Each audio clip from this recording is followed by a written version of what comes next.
Hello everyone, कैसे हैं आप सभी। उम्मीद है बहुत अच्छे होंगे और बहुत अच्छे आप RSAT की तैयारी कर रहे होंगे।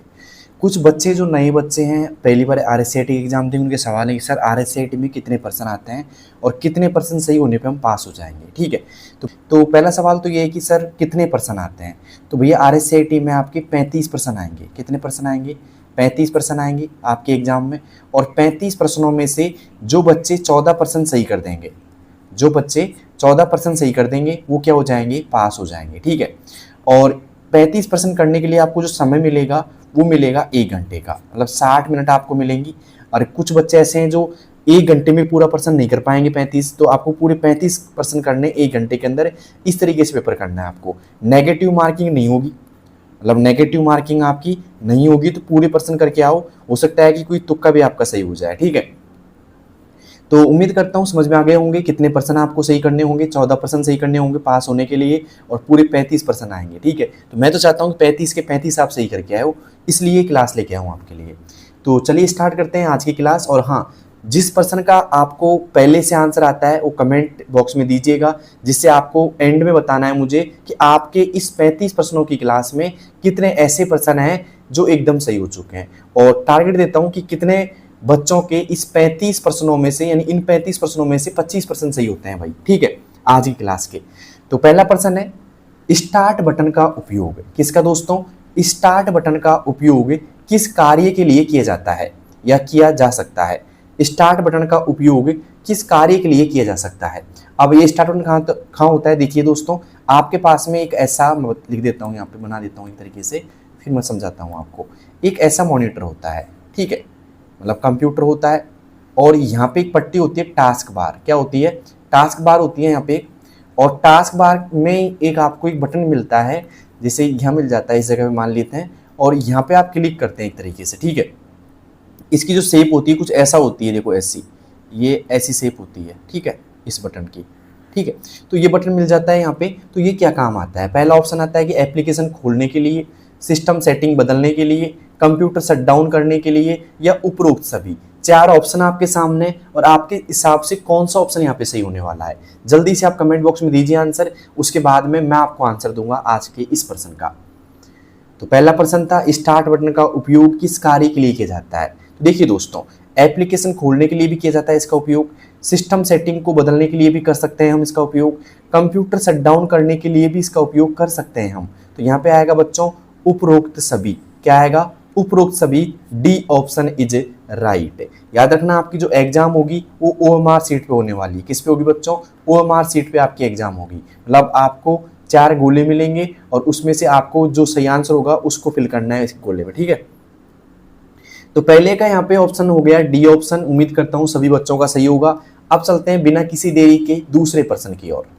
दूसरा प्रश्न क्या पूछ रहा है कि फोल्डर का मुख्य उपयोग क्या होता है?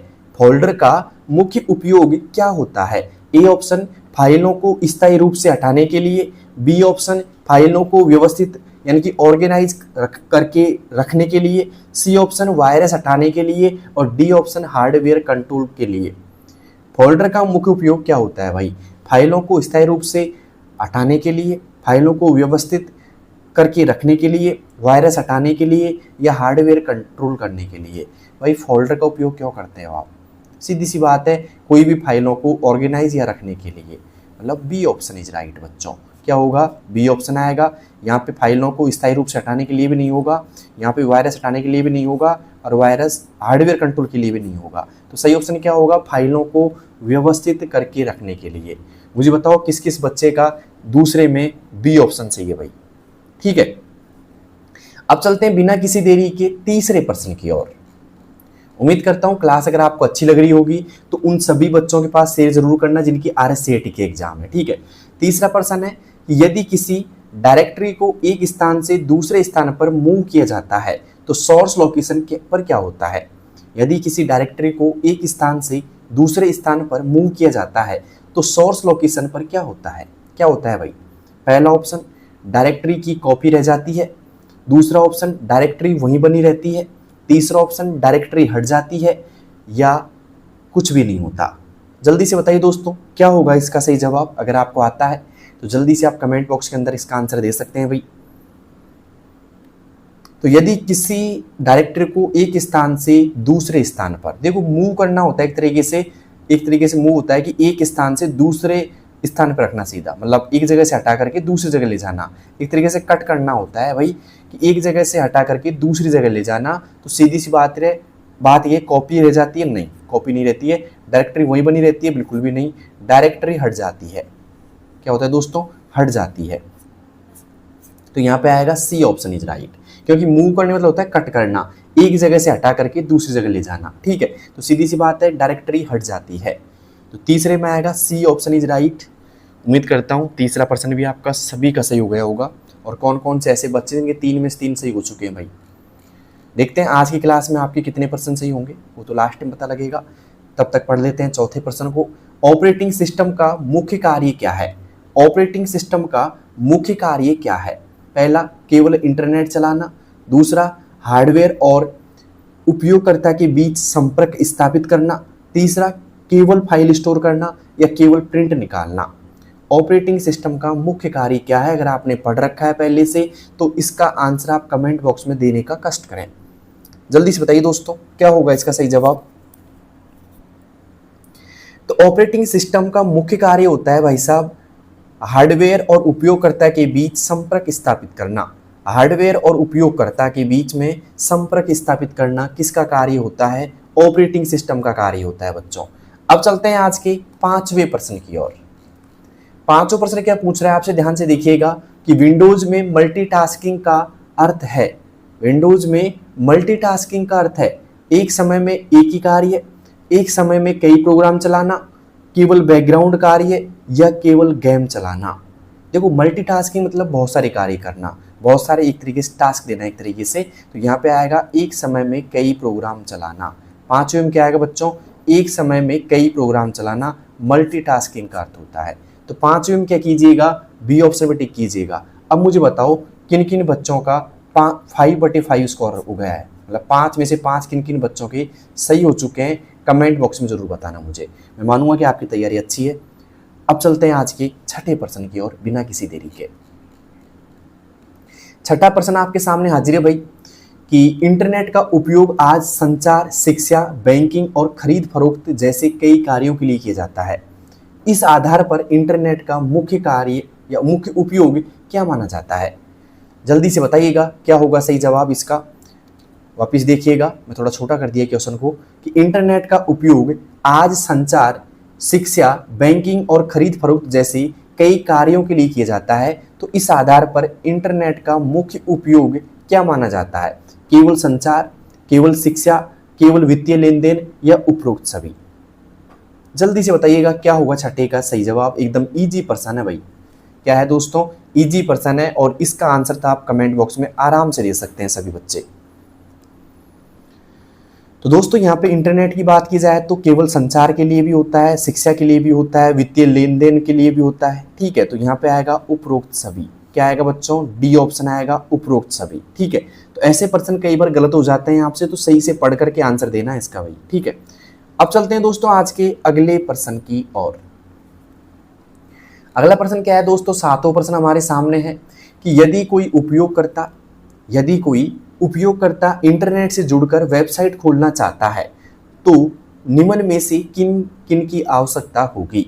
यदि कोई उपयोगकर्ता यानी कि यूजर इंटरनेट से जुड़ करके वेबसाइट खोलना चाहता है तो निम्न में से किन किन की आवश्यकता होगी भाई? पहला ऑप्शन इंटरनेट सेवा यानी कि ISP की, मॉडेम की, वेब ब्राउजर की या उपरोक्त सभी।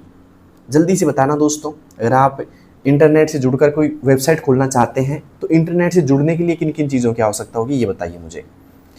तो देखिए दोस्तों, यहाँ पे इंटरनेट सेवा यानी कि ISP की भी जरूरत होगी। अब यहाँ पे ISP का पूरा नाम क्या होता है? ISP का पूरा नाम होता है internet service, SERVICE, service provider, PROVIDER। Internet service provider, internet मतलब ISP बोलते हैं इसको। एक बार पहले एग्जाम में आ भी चुका है दोस्तों ये कि ISP का पूरा नाम क्या होता है? इंटरनेट सर्विस प्रोवाइडर होता है। मॉडेम की भी आवश्यकता होती है और वेब ब्राउजर की भी आवश्यकता होती है, तो मतलब तीनों की आवश्यकता होती है भाई। तो यहाँ पे आएगा उपरोक्त सभी। क्या आएगा बच्चों? उपरोक्त सभी आएगा 7वें में। तो किन किन बच्चों ने यहाँ पे उपरोक्त सभी किया था मुझे बता सकते हैं कमेंट बॉक्स के अंदर। अब चलते हैं आज के 8वें प्रश्न की ओर। 8वां प्रश्न देखो क्या है, आईएसपी का पूरा नाम क्या होता है जो उपयोगकर्ता को इंटरनेट से जोड़ने की सेवा प्रदान करता है? Internet service provider, intranet service provider, information service provider या नन ऑफ द अबोव। दोस्तों अगर आपने 7वां प्रश्न ध्यान से पढ़ा होगा इससे पिछले वाला, तो इसका आंसर मैंने दे चुका हूं। मतलब आपने 7वां प्रश्न अगर पढ़ रखा है ना, इसका अभी जस्ट मैंने बताया था आपको, ध्यान से देखा हो तो आप इसका आंसर अभी 1 सेकंड में दे सकते हैं। तो किन किन बच्चों ने ध्यान से देखा था भाई जल्दी से आंसर दीजिएगा। इसका आंसर मैं आपसे पूछना चाहूँगा। अब ये मत बोलना सर कि हमको नहीं आता, क्यों? क्योंकि मैंने पिछले क्वेश्चन में बताया था आपको आईएसपी का पूरा नाम। अगर आपने ध्यान से देखा हो उस प्रश्न को तो ये प्रश्न आप आराम से दे सकते हैं इसका आंसर। तो जल्दी से आंसर दीजिएगा। 8वें में क्या आएगा जल्दी से आप बताइए, 8वें में क्या आएगा कमेंट बॉक्स के अंदर जल्दी से बताइए दोस्तों। देखते हैं सबसे पहले कौन आंसर देता है इसका। आईएसपी का पूरा नाम क्या होता है भाई, जल्दी से कमेंट बॉक्स में बता सकते हैं। अब चलते हैं 9वें प्रश्न की ओर। 9वां प्रश्न है कि वेब ब्राउजर किस प्रकार का सॉफ्टवेयर होता है? वेब ब्राउजर किस प्रकार का सॉफ्टवेयर होता है जिसके द्वारा हम वेबसाइट देखते हैं? सिस्टम सॉफ्टवेयर होता है, एप्लीकेशन सॉफ्टवेयर होता है, ए और बी दोनों, या फिर इनमें से कोई नहीं? तो देखिए दोस्तों, वेब ब्राउजर की बात की जाए यहाँ पे तो वेब ब्राउजर होता है एप्लीकेशन सॉफ्टवेयर। क्या होता है बच्चों? एप्लीकेशन सॉफ्टवेयर होता है। जैसे कि गूगल क्रोम हो गया, माइक्रोसॉफ्ट एज हो गया, है ना। तो ये सब क्या है दोस्तों, वेब ब्राउजर होते हैं। उम्मीद करता हूँ समझ गए होंगे आप। अब चलते हैं आज के अगले प्रश्न की ओर। लगा लो टिक भाई, बी ऑप्शन 9वें में, ठीक है। अब चलते हैं आज के 10वें प्रश्न की ओर। 10वां प्रश्न पूछ रहा है आपसे कि मॉडेम का उपयोग कंप्यूटर को इंटरनेट से जोड़ने के लिए किया जाता है? बिल्कुल किया जाता है। तो मॉडेम शब्द का सही पूर्ण रूप क्या है? ये प्रश्न एक तरीके से पीवाईक्यू मान सकते हो आप, ठीक है, क्योंकि पहले एग्जाम में पूछ लिया गया ऐसा प्रश्न। तो ऐसे प्रश्न जरूर पूछते हैं। और हाँ, आपकी एग्जाम में 35 प्रश्नों में से 1 या 2 प्रश्न ऐसे होंगे आपके सामने जिनमें फुल फॉर्म पूछी जाएगी आपसे। तो ये फुल फॉर्म के प्रश्न अच्छे से पढ़ के जाना भाई सबके सब बच्चे। तो मॉडेम का पूरा नाम क्या होता है? मॉड्यूलेटर, डीमॉड्यूलेटर या मॉडर्न इंजीनियरिंग मोड, ए और बी दोनों, या नन ऑफ द अबोव? जल्दी से बताना दोस्तों क्या होगा मॉडेम का पूरा नाम। फिर बताता हूं मैं आपको इसका आंसर। तो बच्चों इसका जो सही जवाब होगा वो होगा मॉड्यूलेटर, डीमॉड्यूलेटर। क्या होगा बच्चों? Modulator, demodulator. मतलब 10वें में आएगा, A option is right, modulator, demodulator. अब मुझे बताइए आप सभी बच्चे कि 10 में से आपके कितने प्रश्न एकदम सही हो चुके हैं? ऐसे कितने बच्चे हैं जिनके 10 में से अभी तक 5 प्रश्न भी सही नहीं हुए हैं? ठीक है, मतलब 1 या 2 ही सही हुए हैं। तो उनसे कहना चाहूँगा आप मेरी सारी वीडियो देखो, एक तरीके से कंप्लीट क्लास लीजिए अगर आपको RSAT में अच्छी तैयारी करनी है तो, ठीक है। तो कंप्लीट क्लास लेनी जरूरी है आपको। ये मत सोचना एक क्लास से पार पड़ जाएगी आपकी, नहीं, आपको कंप्लीट क्लास लेनी पड़ेगी, ठीक है। अब चलते हैं आज के 11वें प्रश्न की ओर। 10वें का आपको आंसर मिल गया मॉड्यूलेटर, डीमॉड्यूलेटर। अब चलते हैं 11वें प्रश्न की ओर। 11वां प्रश्न पूछ रहा है आपसे, क्या पूछ रहा है भाई कि URL का प्रयोग इंटरनेट पर किसी वेब पेज के पते को दर्शाने के लिए किया जाता है? URL का प्रयोग इंटरनेट पर किसी वेब पेज के पते को दर्शाने के लिए किया जाता है। सवाल आ सकता है कि इंटरनेट पर वेब पेज के पते को दर्शाने के लिए किसका उपयोग किया जाता है? URL का किया जाता है। तो मुझे बताइए URL का पूरा नाम क्या होता है? Uniform resource locator, universal resource locator, A और बी दोनों, या नन ऑफ द अबोव? बताइए बच्चों क्या होगा इसका सही जवाब। जल्दी से आप आंसर दे सकते हैं भाई, एकदम इजी प्रश्न है ये तो देखिए बच्चों यहाँ पे URL का पूरा नाम जो होता है, मतलब URL का पूरा नाम क्या होगा? यूनिफॉर्म रिसोर्स लोकेटर होगा। क्या होगा बच्चों? यूनिफॉर्म रिसोर्स लोकेटर होगा। A option is right. तो 11वें प्रश्न में किन किन बच्चों ने ए ऑप्शन टिक किया है जल्दी से आप मुझे बता सकते हैं। यूनिफॉर्म रिसोर्स लोकेटर, ठीक है। अब चलते हैं दोस्तों आज के 12वें प्रश्न की ओर। www का पूरा नाम क्या है जो इंटरनेट पर उपलब्ध वेब पेजों का समूह दर्शाता है? बहुत इजी प्रश्न है। World wisdom web, world wide web, या वर्ल्ड वेब ऑफ विस्डम, या वाइड वेब ऑफ वर्ल्ड? जल्दी से बताना। सबसे इजी प्रश्न लगता है मुझे ये, क्योंकि बार बार आप ज़्यादातर ये प्रश्न ऐसे प्रश्न जरूर पढ़ते हैं कंप्यूटर के अंदर, और ऐसे प्रश्न कई बार पूछ भी लिए जाते हैं। तो www का पूरा नाम क्या होता है भाई? World wide web. B option is right, world wide web, ठीक है। तो उम्मीद करता हूँ सही किया होगा आपने पहले से ही। अब चलते हैं आज के 13वें प्रश्न की ओर। 13% है कि निम्न में से कौन सा एक ईमेल क्लाइंट का उदाहरण है? जीमेल, मंत्रा, राउटर या टॉप लेवल डोमेन। निम्न में से कौन सा एक ईमेल क्लाइंट का उदाहरण है भाई? तो यहाँ पे एक ईमेल क्लाइंट का जो उदाहरण है ना भाई, वो एक तरीके से हम मान सकते हैं यहाँ पे जीमेल को। किसको बच्चों? जीमेल को मान सकते हैं। A option is right, Gmail. Okay, अब चलते हैं आज के अगले प्रश्न की ओर। तो प्रश्न आपके सामने आ चुका है कि निम्न में से कौन सा सर्च इंजन का उदाहरण है? सर्च इंजन का उदाहरण। अब मैं पहले बता देता हूँ सर्च इंजन क्या होता है। ऐसा इंजन या ऐसी चीज जिसमें हम कुछ भी जानकारी खोजते हैं, जानकारी खोजते हैं। ओके, उसे हम सर्च इंजन बोलते हैं। तो पेटीएम, गूगल, फ्लिपकार्ट या नन ऑफ द अबव। भाई किस में आप जानकारी खोजते हैं? पेटीएम में नहीं खोजते हैं भाई, फ्लिपकार्ट में भी नहीं, तो यहाँ पे आएगा गूगल। क्या आएगा बच्चों? गूगल। ठीक है, आप कुछ भी जानकारी खोज सकते हैं पूरे वर्ल्ड की गूगल के अंदर। ठीक है, तो उम्मीद करता हूँ सभी बच्चों ने गूगल किया होगा यहाँ पे। अब चलते हैं आज के 15वें प्रश्न की ओर। दोस्तों क्लास अगर आपको अच्छी लग रही हो तो उन बच्चों के पास जरूर भेजना जिन्हें कि RSCIT के एग्जाम है। ठीक है, और क्लास कैसी लग रही है कमेंट बॉक्स में जरूर बताना मुझे। ठीक है, आप मुझे किस शहर से देख रहे हैं और कौन कौन से ऐसे बच्चे हैं जो पहली बार क्लास से जुड़े हैं, कमेंट बॉक्स में जरूर बताना मुझे। अब चलते हैं आज के 15वें प्रश्न की ओर, जो आपके सामने लिखा हुआ है कि DNS का उपयोग इंटरनेट पर डोमेन नाम को IP एड्रेस में बदलने के लिए किया जाता है। तो DNS का पूरा नाम क्या होता है भाई? उपयोग क्या होता है इसका? इंटरनेट पर डोमेन नाम को IP एड्रेस में बदलने के लिए काम आता है। और DNS का पूरा नाम क्या होता है? Domain name system, digital number system, A और B दोनों या नन ऑफ द अबव। क्या होगा भाई DNS का पूरा नाम? तो DNS का जो पूरा नाम होगा बच्चों वो होगा डोमेन नेम सिस्टम। क्या होगा? डोमेन नेम सिस्टम होगा। और ये प्रश्न भी कई बार पूछ लिया गया है एग्जाम में, और ध्यान रखना रिपीट बहुत सारे प्रश्न होते हैं, तो ऐसे प्रश्नों को छोड़ना नहीं है, याद रखना है। ठीक है, डोमेन नेम सिस्टम होगा। मुझे बताइए 15 में से आपके कितने परसेंट सही हो चुके हैं भाई? 15 में से 15% किन किन बच्चों के सही हो चुके हैं जल्दी बताइए मुझे कमेंट बॉक्स के अंदर। अब चलते हैं आज के 16वें प्रश्न की ओर। 16वां प्रश्न क्या है कि एक व्यक्ति प्रधानमंत्री जनधन योजना यानी कि PMJDY के अंतर्गत बैंक खाता खोलना चाहता है, उसके लिए न्यूनतम कितनी राशि जमा करना आवश्यक है?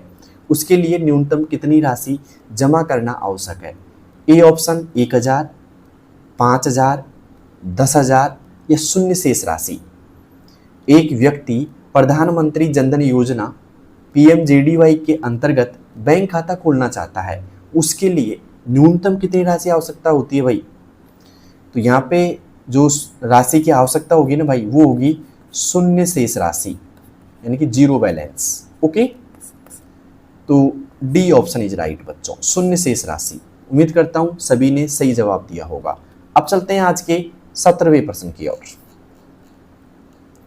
17वां प्रश्न पूछ रहा है आपसे कि ऑनलाइन बैंकिंग के कई लाभ होते हैं, लेकिन निम्न में से कौन सा ऑनलाइन बैंकिंग का लाभ नहीं है? मतलब बहुत सारे लाभ होते हैं वैसे तो, लेकिन कौन सा नहीं है? तो भाई पहला आ रहा है समय की बचत, लागत की बचत, इंटरनेट कनेक्शन की आवश्यकता या खाते की सुरक्षा। देखो ऑनलाइन बैंकिंग की बात की जाए तो समय की बचत होती है, बिल्कुल सही बात है, बैंक नहीं जाना पड़ता आपको। लागत की बचत भी होती है और खाते की सुरक्षा भी होती है, लेकिन इंटरनेट कनेक्शन की आवश्यकता ऑनलाइन बैंकिंग का लाभ नहीं है भाई। ठीक है, तो यहाँ पे आएगा सी ऑप्शन बच्चों, इंटरनेट कनेक्शन की आवश्यकता ऑनलाइन बैंकिंग का लाभ नहीं है। ठीक है, तो उम्मीद करता हूँ सी ऑप्शन सभी ने टिक किया होगा। अब चलते हैं आज के 18वें प्रश्न की ओर। 18वां प्रश्न है दोस्तों, क्रेडिट कार्ड के संबंध में निम्न में से कौन सा कथन सही नहीं है? ध्यान रखना, नहीं पूछा है आपसे कि कौन सा कथन सही नहीं है। क्रेडिट कार्ड के संबंध में निम्न में से कौन सा कथन सही नहीं है भाई? बैंक द्वारा प्लास्टिक कार्ड जारी किया जाता है, बैंक द्वारा प्लास्टिक कार्ड जारी किया जाता है। दूसरा ऑप्शन, यह भुगतान का एक इलेक्ट्रॉनिक माध्यम है। तीसरा ऑप्शन, पहले भुगतान करना पड़ता है बाद में खरीदारी होती है। चौथा ऑप्शन, खरीदारी कर बाद में भुगतान किया जाता है। बताइए बच्चों क्या होगा इसका सही जवाब? कथन मतलब कौन सा सही नहीं है? देखो पहला कथन है बैंक द्वारा प्लास्टिक कार्ड जारी किया जाता है, बिल्कुल सही बात है। यह भुगतान का एक इलेक्ट्रॉनिक माध्यम है, बिल्कुल सही है। पहले भुगतान करना पड़ता है बाद में खरीदारी, पहले भुगतान करना पड़ता है बाद में खरीदारी, बिल्कुल गलत बात है। पहले आप खरीदारी कर बाद में भुगतान किया जाता है, मतलब पहले खरीदारी कर लो बाद में भुगतान करना पड़ता है, तो यहाँ पे ये बात गलत है भाई। तो सी ऑप्शन इज राइट। कौन सा आएगा? सी आएगा, क्योंकि यहाँ पे नहीं पूछा गया है। तो ये सारे तो हैं लाभ इसके, लेकिन इसके संबंध में ये कथन गलत है ना, पहले भुगतान करना पड़ता है बाद में खरीदारी, कथन गलत है आपका। तो यहाँ पे आएगा 18वीं में सी ऑप्शन। किन किन बच्चों को समझ में आ गया भाई 18वां प्रश्न? अब चलते हैं बच्चों 19वें प्रश्न की, और 19वां प्रश्न क्या पूछेगा आपसे, ध्यान से देखिएगा। 19वां है कि ऑनलाइन लेन देन के समय उपयोग किया जाने वाला ओटीपी सुरक्षा की दृष्टि से महत्वपूर्ण होता है। ऑनलाइन लेन देन के समय उपयोग किए जाने वाला ओटीपी सुरक्षा की दृष्टि से महत्वपूर्ण होता है। ओटीपी का पूरा नाम क्या होता है? One the phone, one time password, out the practice, या वन टाइम प्रोग्रामेबल। क्या होगा बच्चों यहाँ पे सही जवाब इसका? ओटीपी का पूरा नाम क्या होगा भाई? तो ओटीपी का पूरा नाम होता है one time password. One time password होता है। तो क्या आएगा बच्चों? B option is right, one time password. Okay, ठीक है। 19वें में क्या आएगा? बी ऑप्शन आएगा, वन टाइम पासवर्ड। अब चलते हैं दोस्तों आज के 20वें प्रश्न की ओर। 20वां है कि यूपीआई आधारित भुगतान प्रणाली का उपयोग करते समय, यूपीआई आधारित भुगतान प्रणाली का उपयोग करते समय यदि किसी उपयोगकर्ता से यूपीआई का पूर्ण नाम पूछा जाए तो सही उत्तर क्या होगा? बताइए भाई, यूपीआई का पूरा नाम। और ये ऐसा प्रश्न है जो काफी बार एग्जाम में रिपीट हुआ है भाई, PYQS मान सकते हो, काफी बार एग्जाम में आपकी में रिपीट हुआ है, बार बार आ जाता है ऐसा प्रश्न कि यूपीआई का पूरा नाम क्या होता है बताओ। 4 ऑप्शन आपको दे देता है। पहला option universal payment interface, unified payment interface, ultra payment input, या अनस्ट्रक्चर्ड पेमेंट इनवॉइस। क्या होगा बच्चों सही जवाब इसका 20वें में? जल्दी से आप दे सकते हैं आंसर इसका। तो यहाँ पे यूपीआई का पूरा नाम होता है यूनिफाइड पेमेंट इंटरफेस। क्या होता है बच्चों? यूनिफाइड पेमेंट इंटरफेस होता है। B option is right, unified payment interface. अब चलते हैं बच्चों आज के 21वें प्रश्न की और 21वां प्रश्न है हमारा, ध्यान से देखिएगा। आपको दिख गया होगा सामने कि यूपीआई आधारित ऐप में पुश ट्रांजैक्शन का उपयोग किस उद्देश्य से किया जाता है? यूपीआई ऐप में या यूपीआई आधारित ऐप में पुश ट्रांजैक्शन का उपयोग किस उद्देश्य से किया जाता है? पैसे भेजने के लिए, भुगतान प्राप्त करने के लिए, केवल ए, या फिर बात करें ए और बी दोनों। क्या होगा इसका सही जवाब?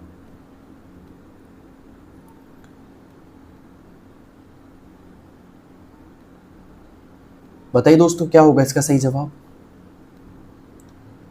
दोस्तों यहाँ पे बात करें हम तो पुश ट्रांजैक्शन का जो उपयोग किया जाता है वो किया जाता है दोस्तों यहाँ पे पैसे भेजने के लिए। क्या दोस्तों? पैसे भेजने के लिए किया जाता है। तो ए ऑप्शन इज राइट, ठीक है। और यहाँ पे केवल ए, केवल बी कर लो इसको, क्योंकि फिर आंसर दोनों टकराएंगे आपस में। तो यहाँ पे केवल बी कर लो, तो ये भी गलत हो जाएगा फिर, और दोनों तो नहीं होंगे। तो यहाँ पे बात करें दोस्तों केवल पैसे भेजने के लिए, है ना, तो पैसे भेजने के लिए आएगा, ठीक है। अब चलते हैं दोस्तों आज के 22वें प्रश्न की ओर। 22वां प्रश्न क्या पूछ रहा है आपसे कि एसबीआई बड़ी किस प्रकार की सेवा थी? एसबीआई बड़ी किस प्रकार की सेवा थी? एक game, mobile wallet application, bank खाता, या उपरोक्त में से कोई नहीं। एसबीआई बड़ी किस प्रकार की सेवा थी? तो ये दोस्तों मोबाइल वॉलेट एप्लीकेशन, जैसे फोन पे गूगल पे होते हैं ना, वैसे मोबाइल वॉलेट एप्लीकेशन, ठीक है। B option is right. अब चलते हैं आज के 23वें प्रश्न की ओर। 23वां है कि निम्न में से कौन सा मोबाइल वॉलेट का उदाहरण नहीं है? मोबाइल वॉलेट का उदाहरण कौन सा नहीं है भाई? एसबीआई बड़ी, भीम, पेटीएम, क्रेडिट कार्ड। तो यहाँ पे देखिएगा एसबीआई बड़ी यहाँ पे मोबाइल वॉलेट का एग्जाम्पल है, भीम भी है, पेटीएम भी है, लेकिन क्रेडिट कार्ड नहीं है। तो डी ऑप्शन इज राइट, क्योंकि नहीं है पूछा गया है, ठीक है। इनके अलावा जैसे मान लो हम बात करें फ़ोन पे हो गया, है ना, फ़ोन पे एक हो गया, जी पे, गूगल पे आप बोलते हो, ठीक है। तो ये भी क्या है, एक तरीके से मोबाइल वॉलेट एप्लीकेशन ही है एक तरीके से, है ना। तो अब चलते हैं आज के अगले प्रश्न की ओर। अगला प्रश्न है हमारा 24वां कि रुपे कार्ड के संबंध में कौन सा कथन सही है? रुपे डेबिट कार्ड के संबंध में कौन सा कथन सही है भाई? यह एक डेबिट कार्ड है, इसे एनपीसीआई द्वारा जारी किया जाता है, इसका उपयोग एटीएम और पीओएस मशीनों पर किया जा सकता है, या उपरोक्त सभी। क्या आएगा बच्चों 24वें प्रश्न में? तो देखो ये डेबिट कार्ड होता है, बिल्कुल सही बात है। इसे एनपीसीआई द्वारा जारी किया जाता है, ये भी सही बात है। इसका उपयोग एटीएम और पीओएस, पॉइंट ऑफ सेल मशीनों पर किया जाता है, तो ये बात भी सही है। तो यहाँ पे आएगा उपरोक्त सभी, डी ऑप्शन इज राइट बच्चों। क्या आएगा? डी ऑप्शन आएगा, उपरोक्त सभी। तो बताइए दोस्तों, 24 प्रश्नों में से, इन 24 प्रश्नों में से आपके कितने ऐसे प्रश्न हैं जो एकदम सही हो चुके हैं भाई? जल्दी से आप मुझे कमेंट बॉक्स के अंदर बता सकते हैं। अब चलते हैं बिना किसी देरी के 25वें प्रश्न की ओर। क्या दोस्तों? बिना किसी देरी के 25वें प्रश्न की ओर चलते हैं हम। तो 25वां आ गया सामने। पीएमजेडीवाई के अंतर्गत, क्या दोस्तों? पीएमजेडीवाई प्रधानमंत्री जनधन योजना के अंतर्गत खाता धारकों को कौन कौन से लाभ प्रदान किए जाते हैं? दुर्घटना बीमा कवर, जीवन बीमा कवर, ओवरड्राफ्ट सुविधा या उपरोक्त सभी? बताइए बच्चों, क्या होगा इसका सही जवाब? पीएमजेडीवाई यानी कि प्रधानमंत्री जनधन योजना के अंतर्गत खाता धारकों को, किनको बच्चों? खाता धारकों को कौन कौन से लाभ प्रदान किए जाते हैं? तो बात करें यहाँ पे दुर्घटना बीमा कवर भी किया जाता है, जीवन बीमा कवर हो गया, ओवरड्राफ्ट सुविधा हो गई। तो यहाँ पे आएगा उपरोक्त सभी। क्या आएगा बच्चों? उपरोक्त सभी आएगा और डी ऑप्शन इज राइट। उपरोक्त सभी, D option is right. Okay, अब चलते हैं आज के 26वें प्रश्न की ओर। उम्मीद करता हूँ इन 25 प्रश्नों में से आपके पूरे 25 तो सही हो गए होंगे लगभग। तो कौन कौन से बच्चे हैं भाई 25 के 25 सही करने वाले? अब चलते हैं 26वें प्रश्न की ओर, क्योंकि आज की जो क्लास थी पूरे 35 प्रश्नों की थी। तो 26वां प्रश्न सामने आ चुका है दोस्तों आपके। यदि कोई व्यक्ति इंटरनेट के माध्यम से वस्तुओं की खरीद फरोख्त, ऑनलाइन भुगतान और होम डिलीवरी की सुविधा का उपयोग करता है तो ये किस श्रेणी का उदाहरण है? सोशल नेटवर्किंग का, ब्लॉगिंग का, ई कॉमर्स का या सर्च इंजन का? बहुत शानदार प्रश्न है ये, और इतना शानदार प्रश्न है कि एग्जाम में पूछा जा सकता है आपसे। यदि कोई व्यक्ति इंटरनेट के माध्यम से वस्तुओं की खरीद फरोख्त, ऑनलाइन भुगतान और होम डिलीवरी की सुविधा का उपयोग करता है तो ये किस श्रेणी का उदाहरण है? सोशल नेटवर्किंग का, ब्लॉगिंग का, ई कॉमर्स का या सर्च इंजन का? तो देखिए बच्चों, यहाँ पे जो सही जवाब होगा वो होगा ई कॉमर्स। क्या होगा? ई कॉमर्स होगा, सी ऑप्शन इज राइट। तो किन किन बच्चों ने यहाँ पे सी ऑप्शन में टिक किया था? ई कॉमर्स पे। ई कॉमर्स पे हम क्या कर सकते हैं? ऑनलाइन खरीदारी, जैसे फ्लिपकार्ट हो गया, ठीक है, मीशो हो गया, अमेजन हो गया। तो ये सब चीज़ें क्या है? एक तरीके से ई कॉमर्स वेबसाइट होती हैं जिनके माध्यम से हम ऑनलाइन खरीदारी कर सकते हैं। और बात करें हम फिर ऑनलाइन भुगतान भी कर सकते हैं, होम डिलीवरी की सुविधा भी आपको मिल जाती है इसमें, ठीक है। तो यहाँ पे आएगा 26वें में सी ऑप्शन इज राइट। अब चलते हैं आज के 27वें प्रश्न की ओर। 27वां कि निम्न में से कौन सी वेबसाइट मुख्य रूप से ई कॉमर्स वेबसाइट का उदाहरण है? अब पता लग गया होगा आपको कि ई कॉमर्स वेबसाइट कौन सी होती है जिनसे हम ऑनलाइन खरीदारी कर सकते हैं। पहला ट्विटर, फेसबुक, फ्लिपकार्ट या टाइम्स ऑफ इंडिया। देखिए दोस्तों, यहाँ पे ट्विटर और फेसबुक दोनों नहीं होगा क्योंकि ये सोशल नेटवर्किंग साइट होती हैं। टाइम्स ऑफ इंडिया भी नहीं होगा यहाँ पे होगा दोस्तों फ्लिपकार्ट। क्या होगा बच्चों? फ्लिपकार्ट होगा। उम्मीद करता हूँ आपने मेरे से पहले आंसर दे दिया होगा भाई, सभी ने फ्लिपकार्ट यहाँ पे टिक किया होगा सभी बच्चों ने। तो उम्मीद करता हूँ ये प्रश्न भी आपका सही हो गया होगा। अब चलते हैं आज के अगले प्रश्न की ओर। अगला प्रश्न यहाँ पे 28वां आ चुका है सामने कि ऐसी वेबसाइट जहां उपयोगकर्ता अपनी राय, विचार और अनुभव लेख के रूप में साझा करते हैं उसे क्या कहा जाता है? ऐसी वेबसाइट जहां उपयोगकर्ता अपनी राय, विचार और अनुभव लेख के रूप में साझा करते हैं उसे क्या कहा जाता है? A option search engine, B option social networking site, C option blogging site या ई कॉमर्स साइट? बताइए दोस्तों। भाई सर्च इंजन पे तो बात करें हम जानकारी खोजते हैं। क्या करते हैं भाई? जानकारी खोजते हैं, मतलब कोई भी चीज़ है उसको खोजने के लिए हम जानकारी खोजने के लिए होता है। और ई कॉमर्स साइट में क्या होता है भाई? ऑनलाइन खरीदारी कर सकते हैं, ऑनलाइन खरीदारी कर सकते हैं, खरीदारी। ओके, तो ये दोनों नहीं होगी यहाँ पे। अब बात करें कि भाई अपने राय, विचार सारे के सारे प्रकट करना चाहते हैं तो ब्लॉगिंग साइट होगी। कौन साइट होगी भाई? ब्लॉगिंग साइट होगी, सी ऑप्शन इज राइट। जैसे ट्विटर हो गया, कौन सा हो गया भाई? ट्विटर की बात करें, ट्विटर यहाँ पे काम आ जाएगा, सी ऑप्शन इज राइट।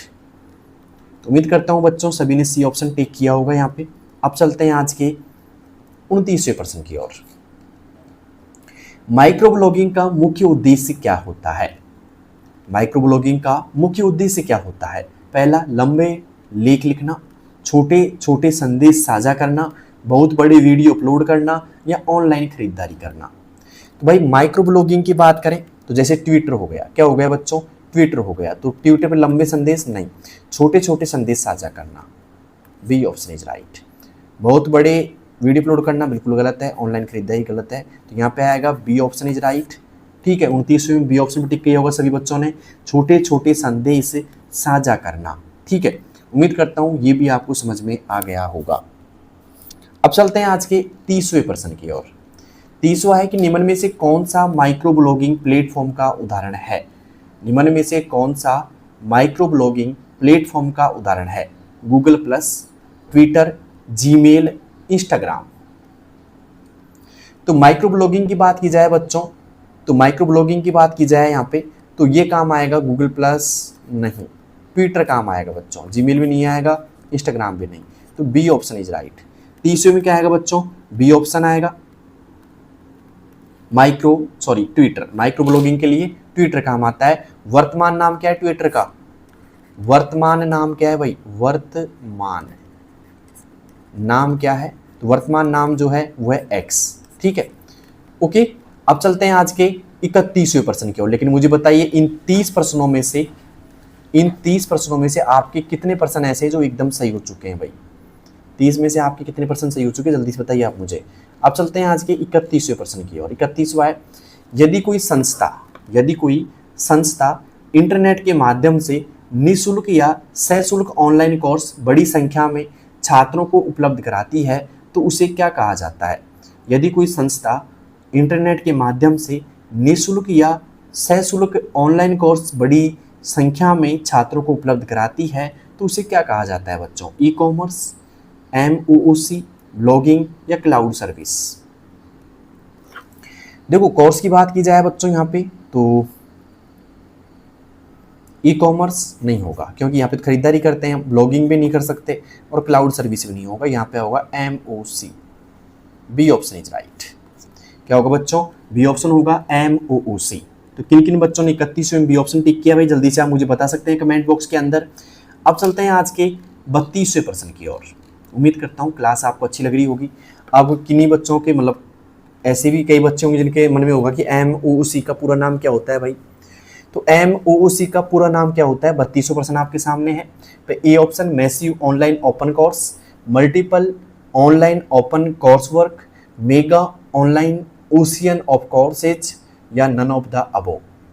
तो MOOC का जो पूरा नाम होगा बच्चों वो होगा यहाँ पे मैसिव ऑनलाइन ओपन कोर्स। क्या होगा बच्चों, massive online open course. A option is right. Class अगर आपको अच्छी लग रही हो, समझ में आ रही हो तो कमेंट बॉक्स में बताना। साथ में उन बच्चों के पास जरूर शेयर करो इस क्लास को जिनकी RSAT के एग्जाम है। ठीक है, और इस क्लास के बाद में आपको और भी क्लास लेनी है। और हाँ, अगर समय कम है आपके पास तो 2x कर लो क्लास की स्पीड, जिससे आपको समझ में आ जाएगा अच्छे से और आप जल्दी क्लास पूरी कर लेंगे। ठीक है, तो अब चलते हैं आज के अगले प्रश्न की ओर। अगला प्रश्न है 33 आपके सामने कि यदि कोई व्यक्ति नौकरी खोजने के लिए इंटरनेट का उपयोग करता है, यदि कोई व्यक्ति नौकरी खोजने के लिए इंटरनेट का उपयोग करता है तो निम्न में से कौन सी वेबसाइट जॉब सर्च वेबसाइट का उदाहरण है। यदि कोई व्यक्ति नौकरी खोजने के लिए इंटरनेट का उपयोग करता है तो निम्न में से कौन सी वेबसाइट जॉब सर्च वेबसाइट का उदाहरण है। अमेजन, मंत्रा, नौकरी.com या पेटीएम। क्या होगा सही जवाब इसका। नौकरी खोजने की बात की जाए यहाँ पे तो काम आएगा दोस्तों नौकरी.com। सी ऑप्शन इज राइट, नौकरी.com। तो किन किन बच्चों ने यहाँ पे नौकरी.com पे टिक किया है, जल्दी से आप मुझे कमेंट बॉक्स में बता सकते हैं। अब चलते हैं दोस्तों आज के 34 क्वेश्चंस की ओर। 34वां प्रश्न बड़ा इंपॉर्टेंट प्रश्न है। 34वां कि राजस्थान सरकार द्वारा लॉन्च किया गया क्लाउड बेस्ड स्टोरेज सॉल्यूशन कौन सा है। राजस्थान सरकार द्वारा लॉन्च किया गया क्लाउड बेस्ड स्टोरेज सॉल्यूशन। देखो क्लाउड बेस क्या होता है बच्चों, ऐसा स्टोरेज जहां इंटरनेट पर या इंटरनेट के जरिए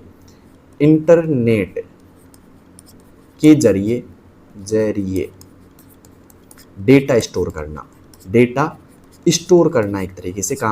एक तरीके से बोला जाता है क्लाउड स्टोरेज। ठीक है, इंटरनेट के जरिए डेटा स्टोर करना। तो यहाँ पे क्या आएगा सही जवाब इसका भाई, ई ज्ञान, राज ई वोल्ट, RPSC या राज ई साइन। तो यहाँ पे राज ई साइन भी नहीं आएगा, RPSC भी नहीं आएगा, यहाँ पे आएगा राज ई वॉल्ट। क्या आएगा बच्चों? राज ई वॉल्ट आएगा। B option is right. तो किन किन बच्चों ने यहाँ पे 34वीं में बी ऑप्शन पे टिक किया है, जल्दी से आप मुझे बता सकते हैं। राज ई ज्ञान भी नहीं आएगा यहाँ पे, ठीक है। तो उम्मीद करता हूँ सभी ने 34वीं में बी पे टिक किया होगा, राज ई वॉल्ट। ओके, ठीक है। अब चलते हैं आज के आखिरी प्रश्न की ओर। 3500 प्रश्न आज का अंतिम प्रश्न है, लेकिन मुझे बताओ अब तक आपके कितने ऐसे प्रश्न हैं जो एकदम सही हो चुके हैं भाई। क्लास कैसी लग रही है? अच्छी लग रही है तो मुझे कमेंट बॉक्स में बताना। और ऐसे कितने बच्चे हैं जो आज पहली बार मेरी क्लास देखने के लिए आए हैं, जल्दी से हाजिर लगाओ अपनी। तो क्लाउड स्टोरेज प्लेटफॉर्म का उपयोग किस उद्देश्य से किया जाता है? बताइए बच्चों, क्लाउड स्टोरेज प्लेटफॉर्म का उपयोग किस उद्देश्य से किया जाता है? ऑनलाइन डेटा संग्रहण, कहीं से भी फाइल एक्सेस करना, डेटा बैकअप या उपरोक्त सभी? बताइए बच्चों, आपको देता हूं 5 सेकंड का समय आज के आखिरी प्रश्न को पूछने के लिए। उम्मीद करूंगा सभी बच्चे सही जवाब देंगे इसका भाई। तो ऑनलाइन डेटा संग्रहण, देखो क्लाउड स्टोरेज की बात करें तो ऑनलाइन डेटा संग्रहण होता है, सही बात है। कहीं से फाइल एक्सेस भी हो जाती है, डेटा बैकअप भी हो जाता है यहाँ पे। तो यहाँ पे आएगा उपरोक्त सभी बच्चों। क्या आएगा? उपरोक्त सभी आएगा। D option is right. तो दोस्तों ये थे 35% और एक प्रश्न मैं जाते जाते आपको होमवर्क में देके जा रहा हूँ, और उम्मीद करूंगा इसी क्लास से मैंने दोहराया था उस प्रश्न को, और आप सभी बच्चे उसका आंसर देने की कोशिश करेंगे। तो HW में दे रहा हूँ मैं आपको आज का प्रश्न कि UPI का पूरा नाम क्या होता है? UPI का पूरा नाम कमेंट बॉक्स में लिखिए सभी बच्चे। UPI का पूरा नाम क्या होता है? अगर आपने क्लास मेरी ध्यान से देखी होगी तो मैंने UPI का नाम इसी क्लास के अंदर बताया था आपको एक प्रश्न के अंदर। तो उम्मीद करता हूँ सभी बच्चे बताएंगे UPI का पूरा नाम। और हाँ, इन 35 प्रश्नों की क्लास आपको कैसी लगी, और इन 35 प्रश्नों में से आपके कितने प्रश्न ऐसे हैं जो एकदम सही हुए, कमेंट बॉक्स में बताओ मुझे, ठीक है। तो जल्दी से बताना कमेंट बॉक्स के अंदर। और हाँ, साथ में इस क्लास को उन बच्चों के पास जरूर शेयर कर दो जिनके RSCAT के एग्जाम में भाई, और आप भी सारी क्लास देखो जिससे आपकी RSCAT की तैयारी स्ट्रांग हो जाएगी, और पूरे 35 प्रश्नों में से आप लगभग 35 प्रश्न करके आओगे पूरे, ठीक है, क्योंकि नेगेटिव मार्किंग है नहीं, और आप पूरी अच्छे से तैयारी करो, ठीक है। तो उम्मीद करता हूँ क्लास अच्छी लगी होगी, समझ में आई होगी, और काफी प्रश्न आपने सही भी किए होंगे। मिलते हैं दोस्तों अगली क्लास में, अगले प्रश्नों के साथ में, अगले नए प्रश्नों के साथ में। तब तक आपको क्या करना है, चैनल को सब्सक्राइब करना है और वेट करना है अगली क्लास का। धन्यवाद दोस्तों, थैंक यू, धन्यवाद, थैंक यू।